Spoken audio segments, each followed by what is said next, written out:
All right, so for the first one, either one you answered would be correct. It might have marked them incorrect. Ignore it if it says incorrect. It's fine. I still gave you your points for that. I only graded on these two then. So, what I'm going to do for this, that's not going to work either. Whatever, I'll just fit it here. So what we're going to do for this is we're going to simplify each expression. Actually, I can do this and that'll work a lot better.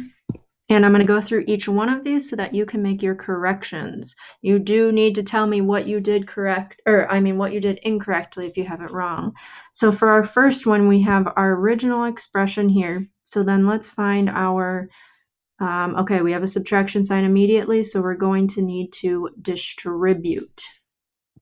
So the first half stays the same, 6n to the 5th plus 6n squared minus 13n to the 4th. It's that second part that's changing now. Because we're distributing a negative through, we're going to have negative 3n squared plus 9n to the 4th minus n to the 5th.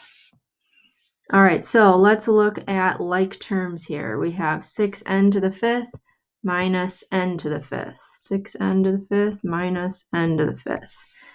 Then we have 6n squared and negative 3n squared. 6n squared, negative 3n squared. Then we have negative 13n to the 4th and a positive 9n to the 4th. All right, let's combine like terms. Here we're going to have 5n to the 5th. And automatically, just looking at our above selections, we can get rid of this and this because those aren't starting off the same. Then we can combine together these to get a positive 3n squared. Did I copy that down incorrectly? Nope. We're fine. Sorry. And then we have a negative 6, no, not 6, a negative 4n to the 4th.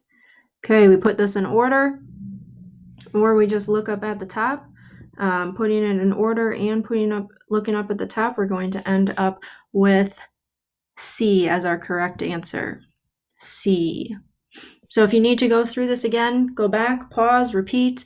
This whole thing is going to be erased so that I can work on the third one and have enough room for that. So go back if you need to go through this. All right, I'm clearing the screen now.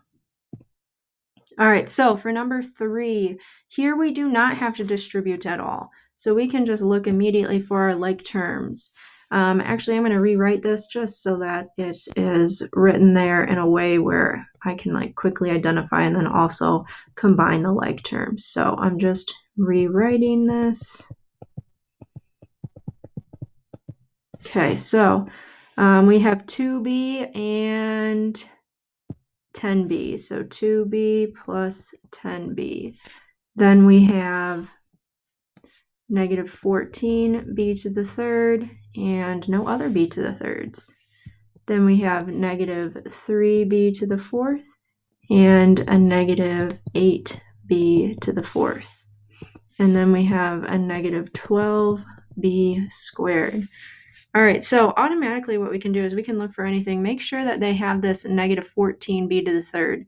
Since that's our only one like this, these should also have that as well. So let's see, that one has it, this one doesn't, this one doesn't, and this one doesn't. So that only leaves A as our option here. So our answer here would be A.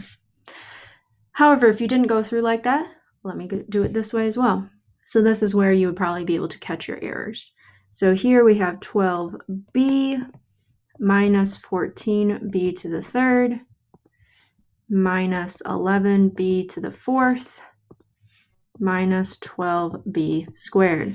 All right, let's put this in order. So the first one would be negative 11b to the 4th. So then let's say we didn't know that we were able to knock off these other ones. So let's go back here. Let's look at what we can knock off. So we could look at it and say, all right, I got to start with a negative b, 11b to the 4th. Not b. Okay, then we have negative 14b to the 3rd. Okay, which one has negative 14b to the third next? That one does. This one doesn't. This one doesn't. We're done. But if we want to do the whole thing, negative 12b squared plus 12b would be our final answer, which does match up with A. Go back, check out what corrections you need to make, and good job. I don't know how to end these things. Sorry. Bye.